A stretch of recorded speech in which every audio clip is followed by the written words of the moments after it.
Uang beredar saat ini hanya 44% dari GDP nasional dan ini berbahaya dari kacamata orang yang mengerti ekonomi makro dan mikro di Indonesia. Maaf, informasi seperti ini memang terlihat nyinyir kepada menteri jagoan yang berprestasi internasional. Namun entah mengapa, mungkin karena nggak banyak yang paham ilmu ekonomi, maka melihat data seperti ini yang tidak membuat ekonomi bergerak ini saat ini terlihat biasa saja. Padahal kalau melihat dari indikator ekonomi seperti di awal tadi yang mendapatkan data bahwa uang beredar saat ini hanya 44% dari GDP nasional, ini artinya banyak sektor ekonomi yang sakit keras, sakit kronis. Sayangnya data seperti begini, yaitu yang 44% uang beredar, nggak banyak yang paham cara bacanya bahwa ini berbahaya bagi ekonomi sebuah negara. Malaysia, Filipina, Thailand itu 120%-an uang beredar dibandingkan GDP nasionalnya. Ini sama-sama kena COVID loh ya negaranya. Negara-negara di ASEAN ini dalam 7 tahun terakhir pertumbuhan ekonominya adalah 50%-an dibandingkan pejabat saat ini yang hanya bisa membuat 20% tumbuh dalam 7 tahun. Padahal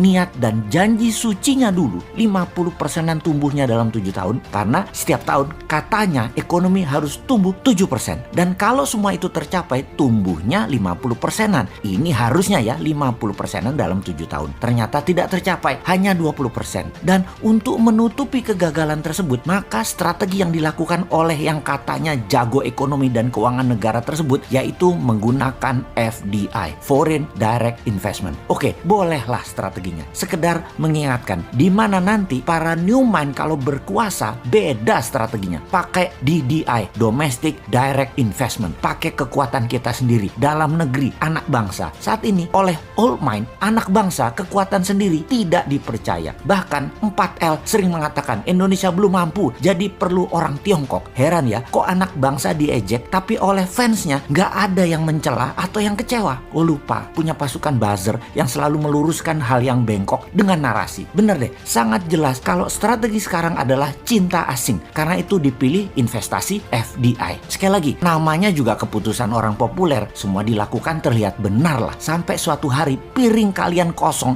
nggak ada lauk yang bisa dimakan. Baru Anda akan percaya ada masalah bernegara ekonominya. Tapi kita ini warga negara yang baik. Kita oke, setuju FDI. Coba sekarang kita kalkulasi strategi FDI itu. Setelah kita hitung FDI dana masuk dibagi jumlah penduduk Indonesia, ternyata di Indonesia hanya dapat $100 per orang FDI-nya. Dibandingkan Singapura tahun lalu, FDI masuk ke Singapura adalah $19.000 per orangnya. Jauh langit dari bumi FDI Indonesia dibandingkan Singapura itu. Oke, kita samakan dengan Vietnam kali ini. Bagaimana? Biar nggak hilang muka tuh pejabat yang sering dapat hadiah dari negara pemberi hutangan. Vietnam ternyata dapatnya $270 per orangnya dari FDI di tahun lalu di 2020. Oke, kita ke Malaysia sekarang. Malaysia, Filipina sama dengan Indonesia. $100. Seneng? Tahu kalau Filipina dan Malaysia sama dengan Indonesia? Seneng ya? Harusnya yang nggak seneng. Old mind seneng. New mind yang nggak seneng lah. Indonesia tuh punya segalanya yang Malaysia dan Filipina nggak punya. Kok hanya dapat $100? Lalu apa strateginya? Ya kembali ke klasik. Karena old mind bisanya cuma satu, yaitu hutang lagi. Oke, mau lihat dari kacamata mana indikator ekonominya sekarang? Bagaimana kalau kita lihat dari pertumbuhan kredit? Tiap tahun harusnya kredit disalurkan itu tumbuhnya 15% dibanding tahun sebelumnya. Di mana 15% itu pasti akan menumbuhkan 7%-an ekonomi. Namun, beberapa tahun belakangan ini, kredit hanya 2-3% pertumbuhannya. Ya bagaimana ekonomi mau tumbuh 7%?